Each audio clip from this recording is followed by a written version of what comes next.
America, America, God shed his grace on thee, till selfish gain no longer stain the banner of the free.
Good morning.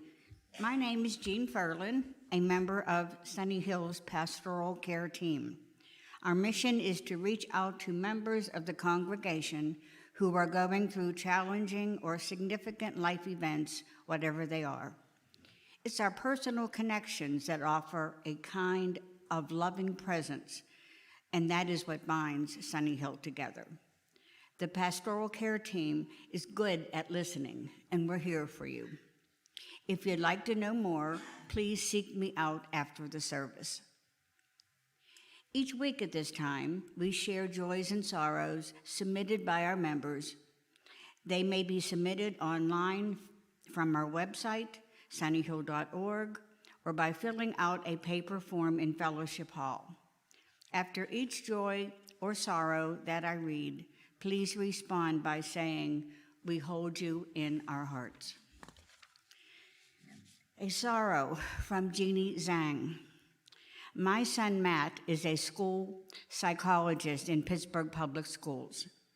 He was devastated to learn on Wednesday that one of his students from last year was the student who was shot and killed by another student at Oliver Citywide Academy on his way to school Wednesday morning.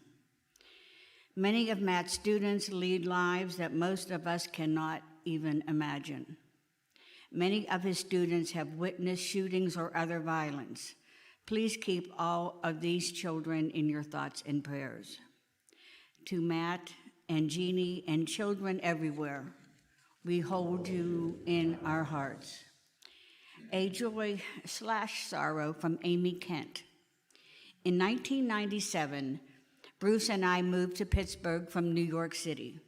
We knew no one and needed to find community. We stumbled into Sunnyhill and immediately fell in love with the congregation.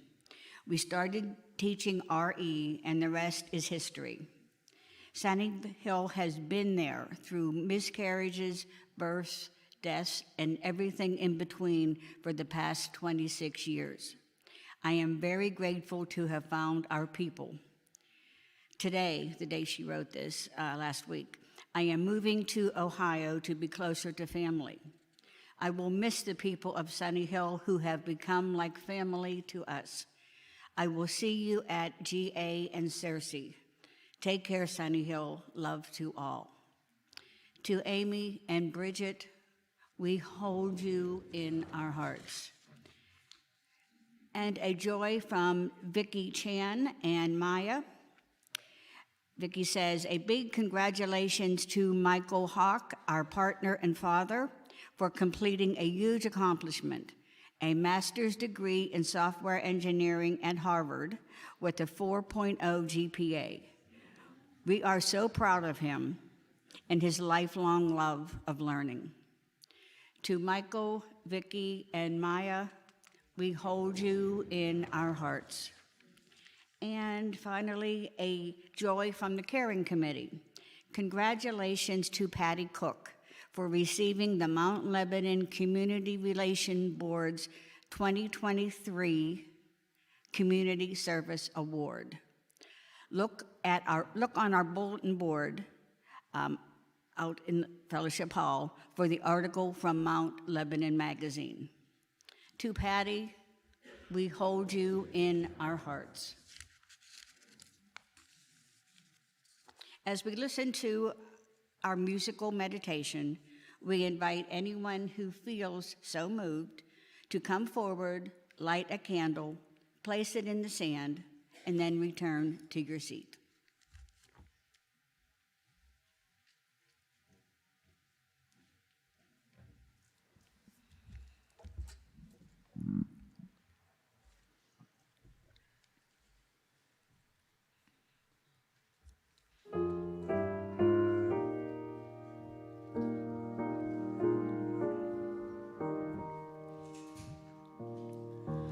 We would be one as now we join in singing our hymn of love to pledge ourselves anew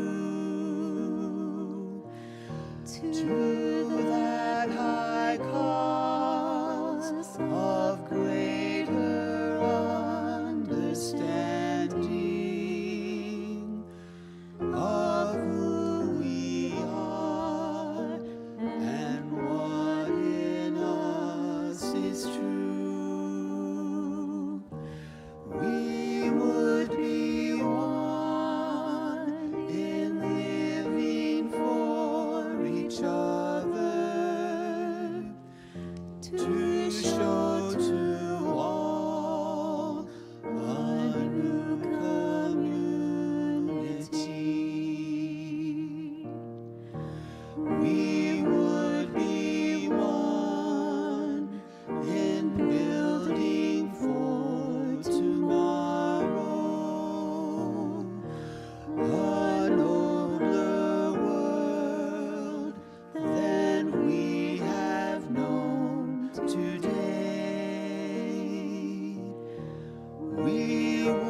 Please join me in the spirit of meditation or prayer.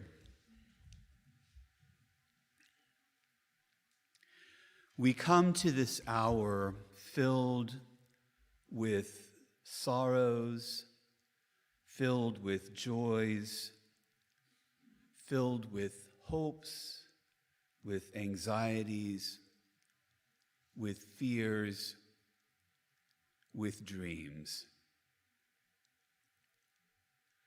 We come to this hour afraid for the future of our planet, afraid for the future of our children, the future of our country, uncertain about what might happen next. We come to this hour with a deep longing, a longing for wisdom, for understanding, for community that helps and heals, that sings in our hearts a song that lingers, that gives us something to hold onto that is real and true.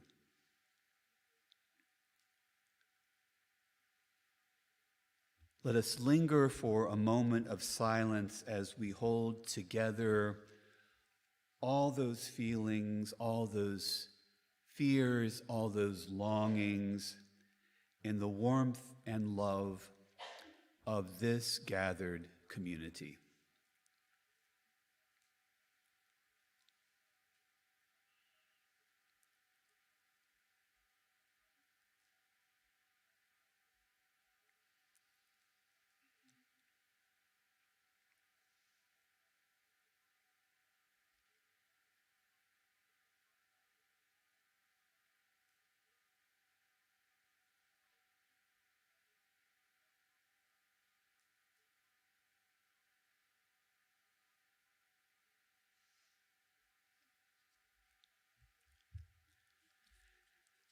May we sing together a new hymn of goodness and mercy, that our souls might find something like peace, might find meaning and purpose, that we might find a way of living for each other that brings love and justice into our hearts, into our families, into our communities, and into our world. Amen.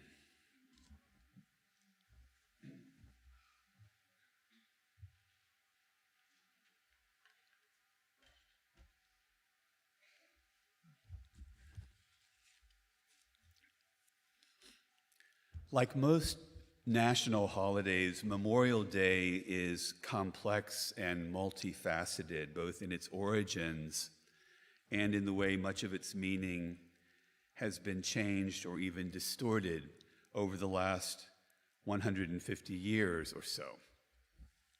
And it's a holiday that evokes a number of sometimes conflicting thoughts, feelings, and memories.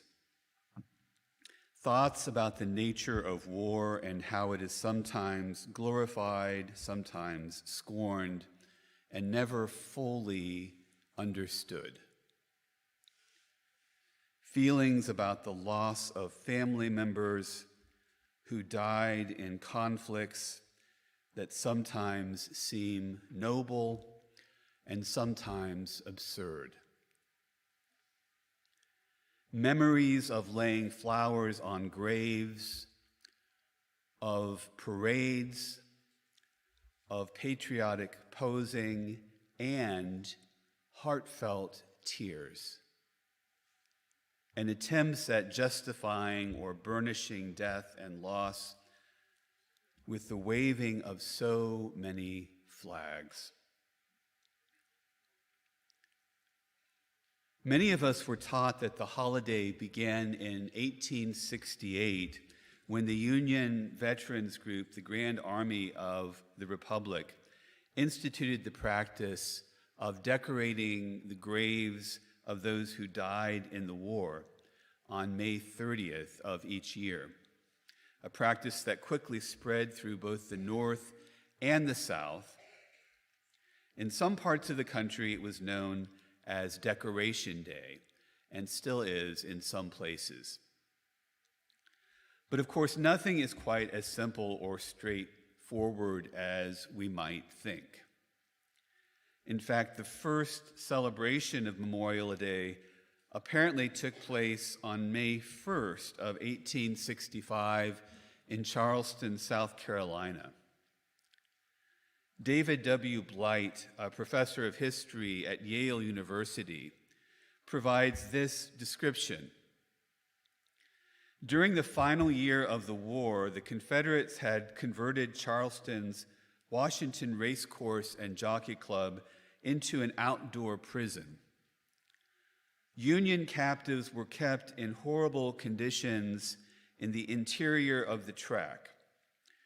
At least 257 prisoners died of disease there and were hastily buried in a mass grave behind the grandstand.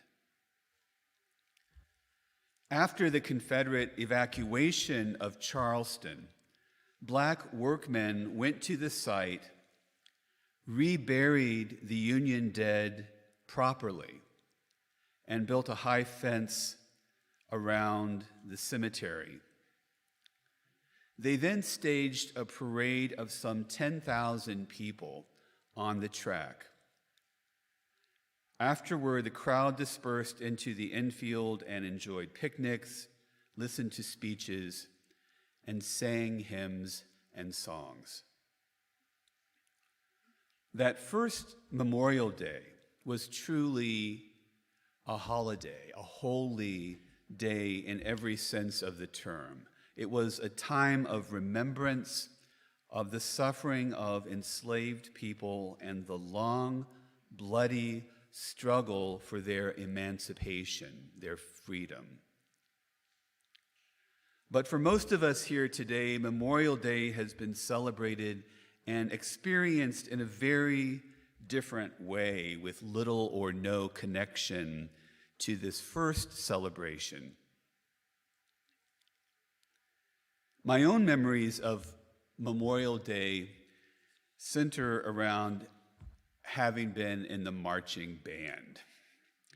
Each Memorial Day, those of us who were lucky enough to be members of the high school marching band in the metropolis of Shelby, Ohio, were forced to put on our ancient, heavy, itchy wool uniforms and march what seemed like a very long mile from the center of that little town to the cemetery at the outskirts of town.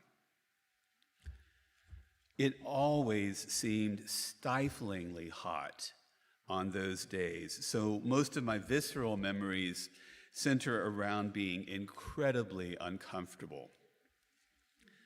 I played the trombone, and we were always placed in the first row of marchers so that our trombone slides wouldn't hit anybody in the backside by mistake. So I was stuck in the front of the band on full display for all the town to see, somewhat afraid of passing out from the heat and or from sheer embarrassment. Arriving at the cemetery, drenched in sweat and breathless, we then had to listen to speeches, some of which seemed authentic gestures of respect for those who had died, and others of which seemed to be self-aggrandizing, patriotic bluster. The Memorial Days of my youth took place in the aftermath of the Vietnam War, and these holidays were tainted by the experiences of that particular conflict and the ways in which it seemed that some of the speakers, including some veterans who had served long before Vietnam, felt that it was their duty to call anyone who opposed the war unpatriotic, and even un-American. War veterans back then were enigmas to me, especially since no one in my immediate family had served in the military during a war. There were mysteries surrounding veterans, scars and wounds that were at once frightening and fascinating. Among these men, and they were mostly men in those days, there was an odd mixture of reticence to talk about their wartime experiences, and at the same time, braggadocio and a kind of false or hollow-seeming bravado. I was unsure what my attitude was or should be toward Memorial Day, toward the wars and the war deaths that were memorialized, and toward the sometimes rote moralizing that was featured in many of the speeches. And I'm sure I was not the only person confused by some of the mixed messages of the holiday. My father, in his role as a local pastor, was sometimes called upon to offer a prayer at Memorial Day events. And I'm certain he struggled with the challenges inherent to such occasions, especially when he questioned the wisdom of memorializing wars and the war dead, while at the same time our government was sending even more soldiers to die in morally questionable conflicts on the other side of the world. In recent years, I myself have been called upon to offer prayers at Memorial Day observances. On one such occasion, my prayer included these words: "Today let us remember all who have perished in war, soldiers and civilians, those who chose to put themselves in harm's way and those who simply found themselves in the wrong place and time. They lie together in graveyards scattered around the globe, some near their homes, others in far-flung places where they were unknown, strangers in a strange land, far from friends and family. As we remember those who have died, may we be true to their memory in courage and in faith. May we be as compassionate as we are resolute, as merciful as we are determined, as caring as we are sorrowful and aggrieved, more filled with love than with fear. May we carry the memories of those who have died that we might give and receive life more abundantly." My attempt on such occasions is to ask, in the context of remembering those who have died, what is it that is worth living for? UU Minister Galen Gingrich puts it this way: Memorial Day invites us to pause and reflect on the ideals to which we have committed our lives. What's worth dying for? What's worth living for? Summertime in and among the barbecues and beaches and books well read invites us to take a step back from everyday routines and do the same. You and I may not be called to give up our lives for some worthy cause, but that doesn't mean we are not called to give our lives to some worthy purpose. What are we living for?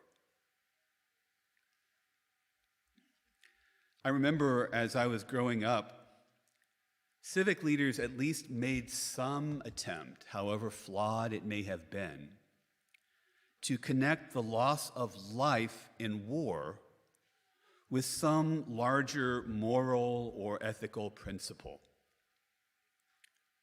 In more recent years, however, leaders of our country no longer even bother to try to present a moral justification for violence and war. I don't remember any American political leader presenting a serious moral argument for the armed conflicts of recent decades. When pressed, politicians might say something about needing to protect the so-called American way of life, which sometimes seems to mean the mindless consumption of fossil fuels, cheap plastic products, and electronics, and the pretense that we care about justice and democracy when in fact our country has been intent on using violent force, most often to perpetrate unjust and undemocratic systems here and abroad. If Memorial Day is to be more than just an occasion for backyard barbecues or sales at the mall, if it is to be more than faux patriotic pontification, more than convoluted moralizing about unjustifiable and immoral wars, if it is to be more than mindless flag waving and war machine aggrandizement, then we must ask ourselves, what are the truly just and truly moral responses to war and the deaths of those caught up in war? Our task is not, or ought not be, the glorification of war and the war dead. Our task is to learn from the terrible violence of war, to remember that everyone suffers as a result of war, and to learn to live in a way that promotes compassion, love, and healing rather than hatred, fear, and harm.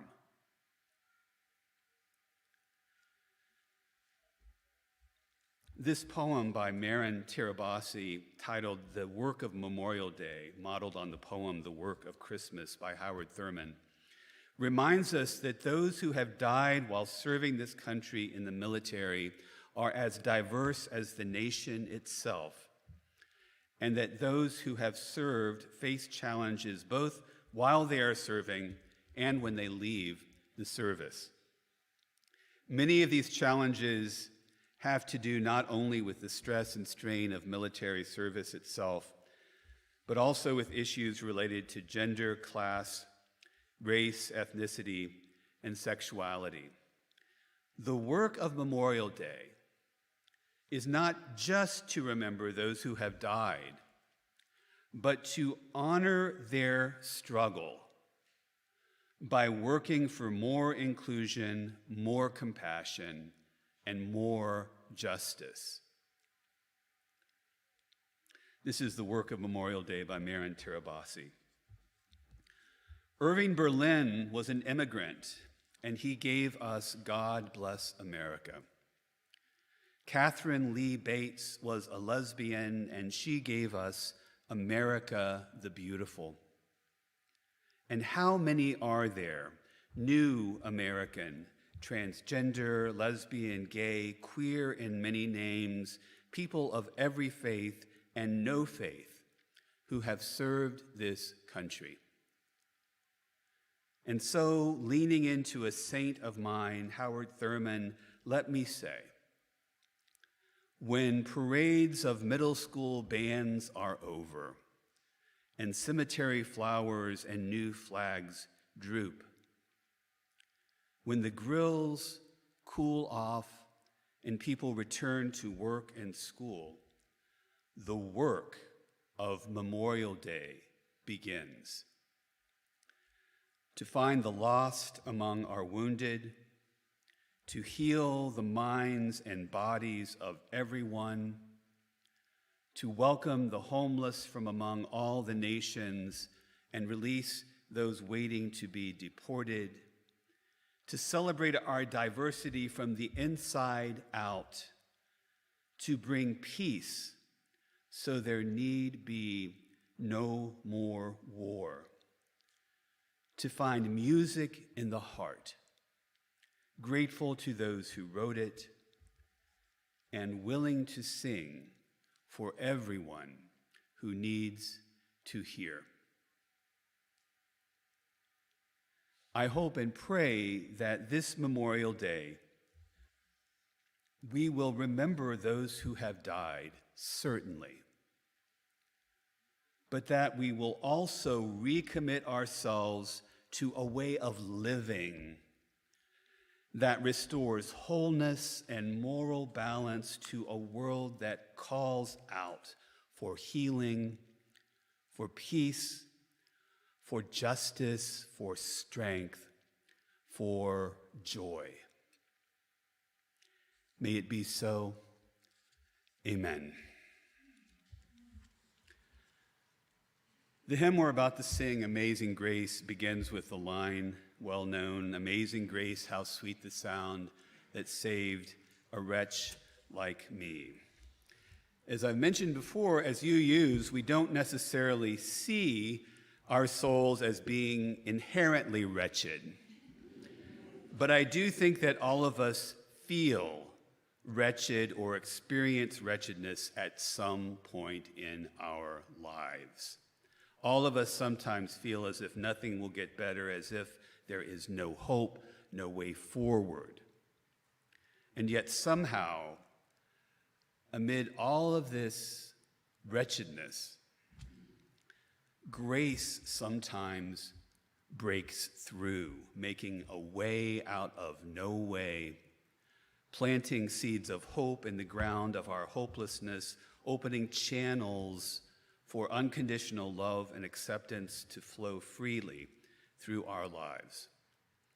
As we sing this hymn this morning, let us do so as a recommitment to experiencing this grace and extending it to others.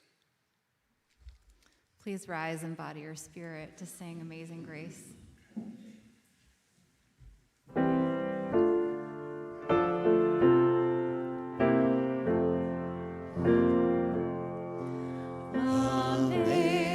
Amazing grace, how sweet the sound that saved a wretch like me. I once was lost, but now am found. Was blind, but now I see. 'Twas grace that taught my heart to fear, and grace my fears relieve. How precious did that grace appear the hour I first believed. Through many dangers, toils, and snares, I have already come. 'Tis grace that brought me safe thus far, and grace will lead me home. When we've been there 10,000 years, bright shining as the sun, we've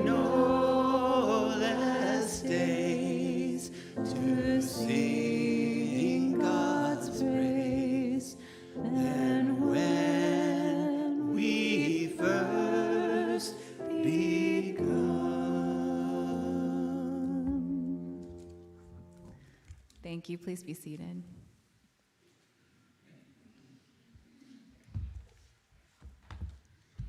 It is time for our morning offering. We don't have a designated offering this morning, so our collection will benefit Sunnyhill and will help defray our operating expenses. If you'd like to make a gift via our online giving system, you can do so by going to sunnyhill.org and click on the button that says Online Giving, and then follow the instructions. Or you can give by text at 412-324-3130. For those of you who are here with us in person, we'll be passing our offering baskets in just a moment. Thank you, everyone, for your generosity.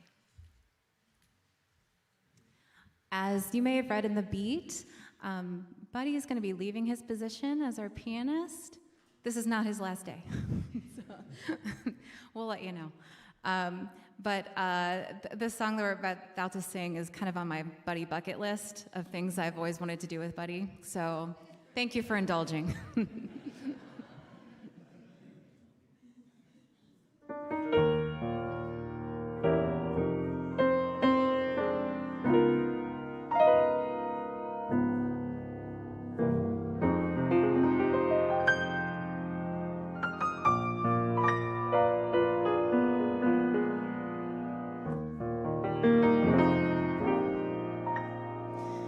It's you I like.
Please join me in saying the words to extinguish our chalice. We extinguish this flame, but not the light of truth, the warmth of community, or the fire of commitment. These we carry in our hearts until we are together again.